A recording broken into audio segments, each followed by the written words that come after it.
and welcome back. We have got Julio from Abacum here. Hello, how are you doing? Thank you for joining me. Doing great. Thank you so much for having me.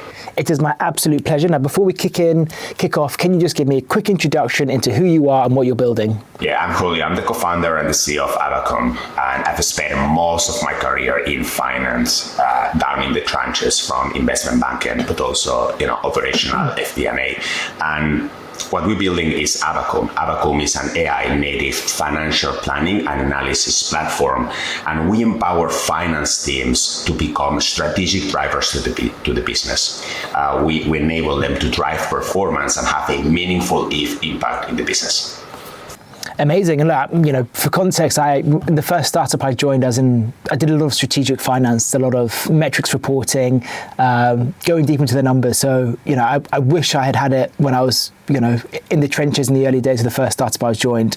But the first thing I want to talk about is your Series B raise. So you raised, a huge Series B, $60 million, led by Scale Venture Partners. One of the first things I want to ask is, what enabled you to raise that money? Look, I think CFOs and finance teams are really eager for change these days, right? We are in the times of AI, and everybody is looking for technology to really multiply and enhance their game.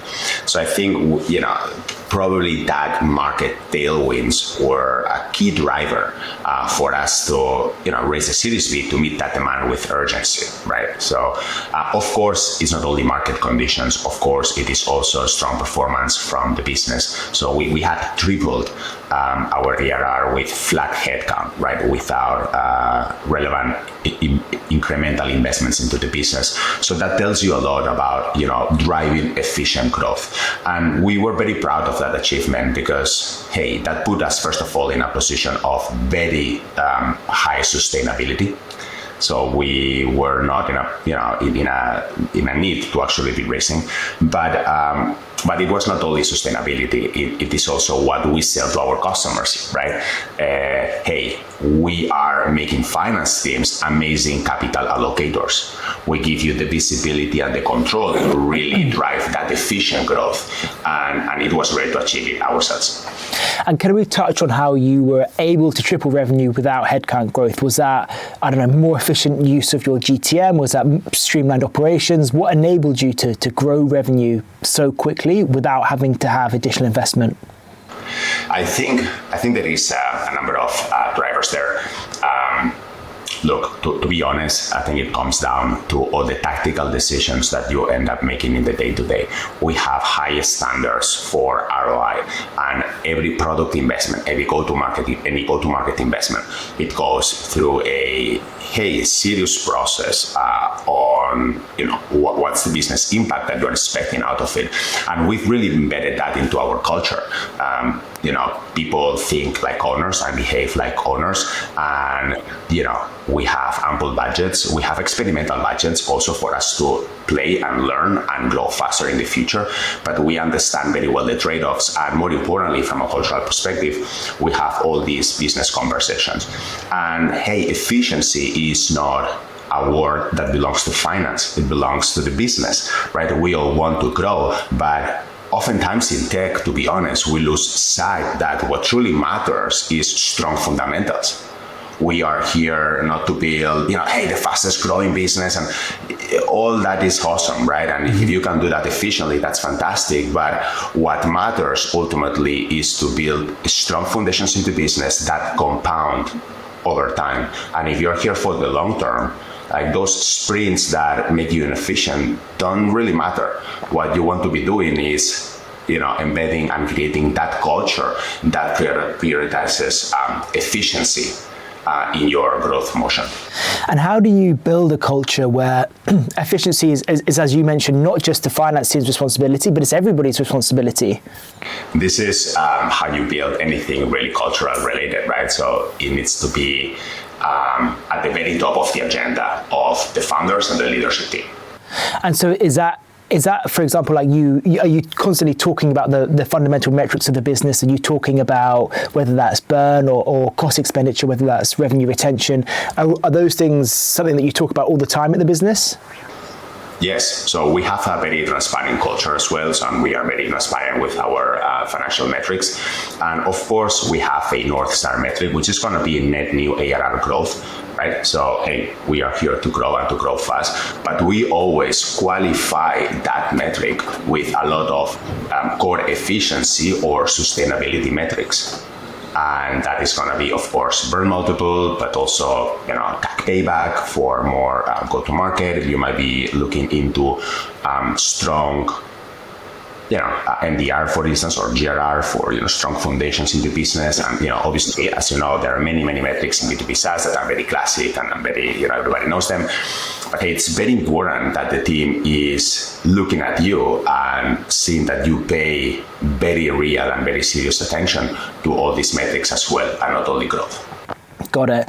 $60 million is a lot of money to raise, especially for a very efficient business that didn't need a lot of money or any additional money to triple their revenue. What are you going to be using that? And what are you going to be spending that money on? Yeah, so, hey, we have ambitious plans, and, who knows, maybe this is the last round that we raise, and it's amazing to be in that position, right? Where you have a very strong balance sheet to tackle your ambitious plans. Of course, a lot is going to be to product, right? We continue building a multi-agentic AI experience that truly anticipates those business needs that finance teams and their peers have, and then proactively suggest actions. More in product is, we continue investing in the scalability and flexibility of our modeling engine. And I don't want to get very technical here, but hey, very fast and meaningful scenario planning is really critical here. And this is expensive to build, right? And it takes time. We are also investing in go-to-market. So of course, and we've been public about it, like we are moving very fast in the US market, also in Europe, also in other regions. So we are also investing there. But again, judging every investment decision, every bet with the lens of, hey, is this efficient? Does this make sense from my foundation's perspective? Got it. Can we touch quickly on your footprint in the US? I read your article, I think, in Startups Magazine about kind of expanding into the US, and I think you mentioned in there that you never launched in the US. Can you tell me a bit about how you started selling, what that pull was, how you gradually built up a footprint there? Yeah, so my co-founder Jorge and I always had in mind to build a global international business. We knew FP&A was international, didn't have any localization problems, right? So we don't do accounting, we don't do taxes, we don't do what do you need to, or HR, right? What do you need to localize about your product? We knew EBITDA is international from the get-go, so we could travel fast. So we were obsessed about going global from the beginning.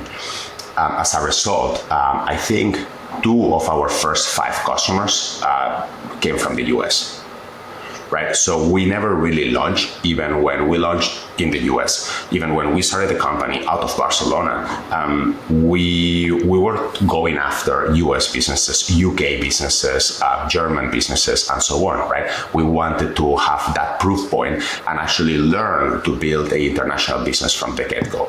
So that's why we didn't go for a big splash. Hey, we are a strong European player and now we're launching in the US. And this is, no, for us, it was a steady, incremental, drop by drop type of a strategy where, we were in the US from the get-go. And now you're based in New York, is that right? Yes, I'm based in New York with my family. God, and what was the point, or did you reach a critical point where you then decided, okay, one of us needs to be in New York to really push us forward here? And what happened? So, look, I think it comes a point in time where you see the different metrics in the business and you see, hey, which markets are growing the fastest, which markets have maybe a little bit more maturity when it comes to the buying process and understanding the problem space. You also see, different talent dynamics. And then at some point in time, the decision was, hey, the US is, of course, a huge market, and there is a high element of maturity in the buying process when it comes to FP&A. So we decided to, to commit to the market, right? And I think there is no better sign of committing to a market than having one of the founders moving there with their family. And the reality is that oftentimes customers, especially at the beginning, right, and more importantly, talent, really want to see your commitment to a market. So if I'm going to bet certain years of my career to your company, how meaningful is this for you and your trajectory as well, right? So you need to show that, hey, we belong here, we came here for the long term, I moved my wife, I moved my 3 kids. And that gave us also, I think, tailwinds. Of course, you need to understand that, the nuances in the market. I'm not saying that, the only way of understanding the US market is moving to the US market. But hey, let's face it, like when you become a local, you deepen your knowledge of the market. Yeah, of course. And it's such as you said, it's a sign of such a big commitment that you're making to that market and to your customers there. On a personal level, how did you find it? As you said, uprooting your wife, your kids, how was that for you on a personal level? You know how it is, right? The first year was tough, especially for my kids, and you know how they say children adapt very fast. Well, mine didn't, so it was, I got lucky there. So whatever. So it was a tough first year. They didn't adjust to school very well. Anyway. But hey, we are taking the long-term perspective here, and now we are settled. They are perfectly happy, and my wife is adapted. So all good. No, that's amazing to hear. No, it must be really challenging, and kudos to you for making that leap. And it seems to be paying dividends for the business. I think I read that the US is now both your biggest and your fastest growing market. Yes.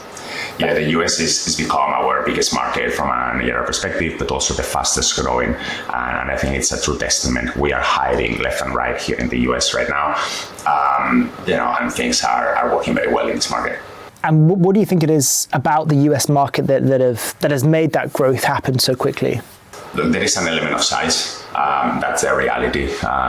For us, Europe is also very, very, very big, right? Because we don't need to localize by country, right? So it's similar, but still the US is a bigger market. I think even more importantly, they are a little bit more mature in their adoption to technology, CFOs and finance teams, I think the US buyer, when it comes to finance software, is a bit more mature in the sense of, hey, I understand very well my problem spaces in the CFO tech stack. I understand accounting, I understand FP&A, accounts payables, receivables. I know how I want to build my tech stack from the beginning. I know this is going to be my roadmap. And now, maybe I did an ERP, and now I'm going to do FP&A, and I know that my decision criteria is A, B, C, D, and this is going to be down to business and features, and then show me your product. And because we are so strong from a product perspective, and we build so much differentiation in the product, and we have raving customers, we win a lot of business. Our win rate in the US is huge, and it's not because we have any specific stuff built in for the US market, but because hey, they are down to business, they are buying, they want the best product, and let's get this done. Amazing. And can I ask, why did you choose New York over San Francisco? Yeah, that's a great question. Look, we love San Francisco as well, right? But for us, New York was a no-brainer, right? It's booming. Tech here is growing very, very fast. New York is the financial center of the Western world, continues to be. There is a very strong talent density in, if you think of, hey, most people concentrated in Manhattan, a tiny island, and then, so you have a lot of talent density. Also think of it, we launched in Europe, right? And we still have very strong European operations and teams, and we belong there. And we think of ourselves as a global business. So from a management perspective, we also thought, hey, New York feels amazing as a center to cover Europe, but also the West Coast in the US as well. If you choose San Francisco, then you are 9 hours apart from Europe, which makes the overlap very difficult, right? And I've done that for a while in the past, and one of the two sides have a miserable life.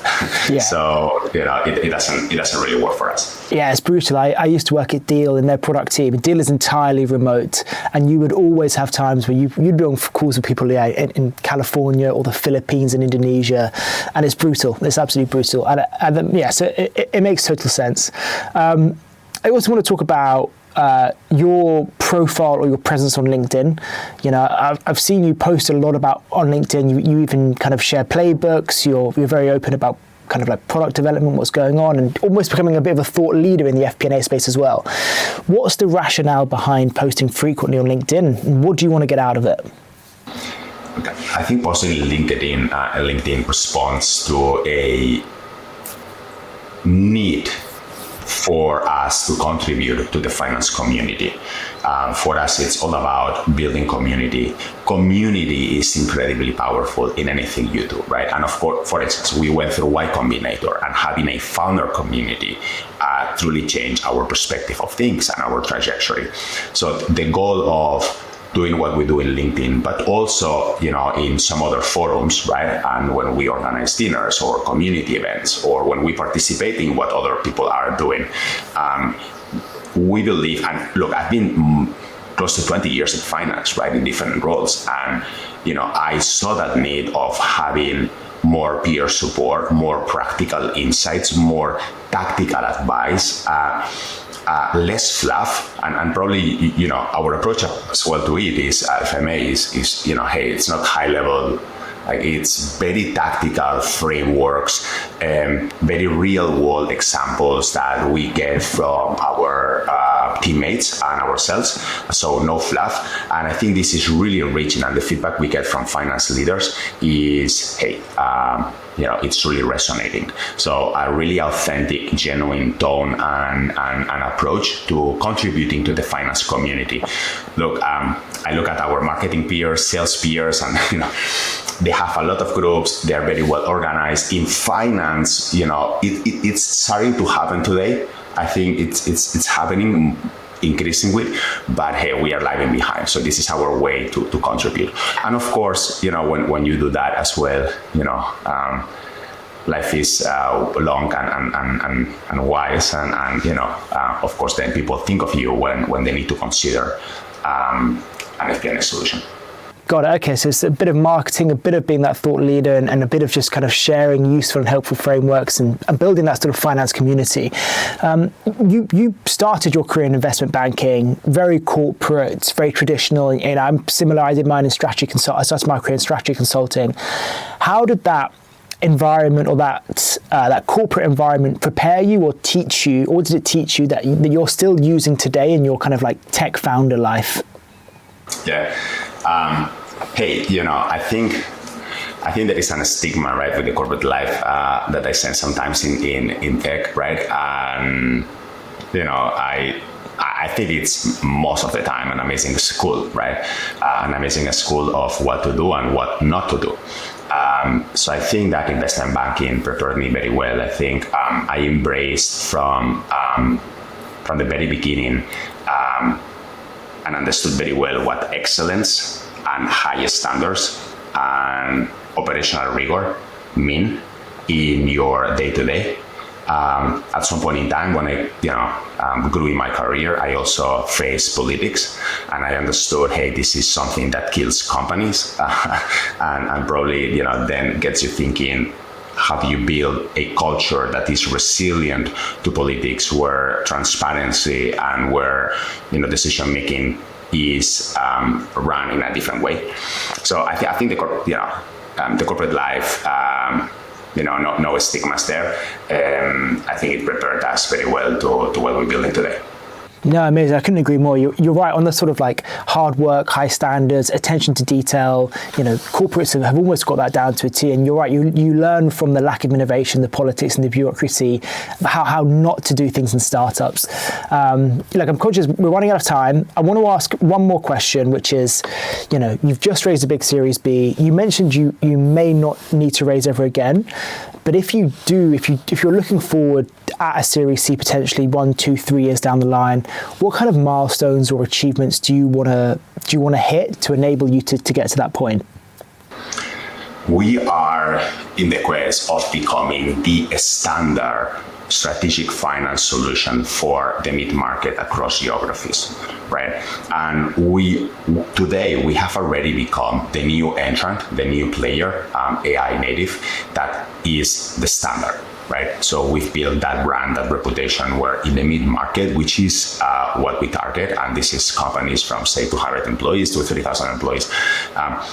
So we want to double down there. I think it's underestimated how focusing on your segment and your value proposition compounds over time. We have become the best product and hopefully the best brand as well, and this is what we're building for the mid-market, and this is what we want to anchor and to consolidate. Once you accomplish that, hey, the best, the reference, the top of mind financial planning and analysis platform for all this broad spectrum across geographies. And we're talking here about Europe, the US, of course, but also Latin. We have customers in Africa, in Asia. So most Australia and some other countries in Southeast Asia. So, hey, like this is a broad endeavor. Once we accomplish that, then we'll think of, subsequent expansions. But again, we're here for the long run. So, a lot to accomplish over the coming years. No, I bet, and I love the ambition, and I love the approach and the scale of the problem that you're tackling. So, Julio, thank you so much for joining me. It's been an absolute pleasure to speak, and I look forward to kind of seeing Abacum grow even more. Thank you so much, Ed. Thank you so much for having me. Thank you. Bye bye.